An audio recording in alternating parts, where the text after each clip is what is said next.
আসসালামু আলাইকুম, শুভ দুপুর সবাইকে। আমরা হোটেলে সকালের নাস্তাটা শেষ করে মেরিন ড্রাইভে বের হলাম। পথে দুই পাশে দেখলাম, এক পাশে পাহাড় আর এক পাশে সাগর, সে এক মনোরম দৃশ্য। তারপর আমরা একটা মাঝপথে হোটেলে থামলাম দুপুরের খাবার জন্য, যদিও আমাদের আগে থেকে বুক করা ছিল। খাবার মেনু ছিল সাদা ভাত, শুটকির ভর্তা, পাহাড়ি মুরগি, ডাল আর লাউ দিয়ে চিংড়ি মাছ। খুবই মজাদার খাবারগুলো ছিল, খুবই ভালো লাগলো। আসসালামু আলাইকুম, শুভ দুপুর সবাইকে।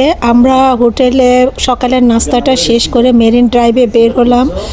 পথে দুই পাশে দেখলাম, এক পাশে পাহাড় আর এক পাশে সাগর, সে এক মনোরম দৃশ্য।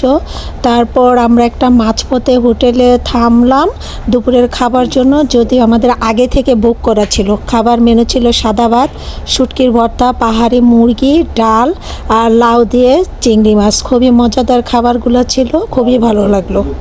আসসালামু আলাইকুম, শুভ দুপুর সবাইকে। আমরা হোটেলে সকালের নাস্তাটা শেষ করে মেরিন ড্রাইভে বের হলাম।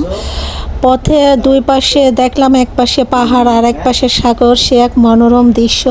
তারপর আমরা একটা মাঝপথে হোটেলে থামলাম দুপুরের খাবার জন্য, যদিও আমাদের আগে থেকে বুক করা ছিল। খাবার মেনু ছিল সাদা ভাত, শুটকির ভর্তা, পাহাড়ি মুরগি, ডাল আর লাউ দিয়ে চিংড়ি মাছ। খুবই মজাদার খাবারগুলো ছিল, খুবই ভালো লাগলো।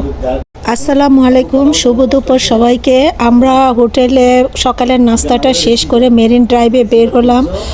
পথে দুই পাশে দেখলাম, এক পাশে পাহাড় আর এক পাশে সাগর, সে এক মনোরম দৃশ্য। তারপর আমরা একটা মাঝপথে হোটেলে থামলাম দুপুরের খাবার জন্য, যদিও আমাদের আগে থেকে বুক করা ছিল। খাবার মেনু ছিল সাদা ভাত, শুটকির ভর্তা, পাহাড়ি মুরগি, ডাল আর লাউ দিয়ে চিংড়ি মাছ। খুবই মজাদার খাবারগুলো ছিল, খুবই ভালো লাগলো।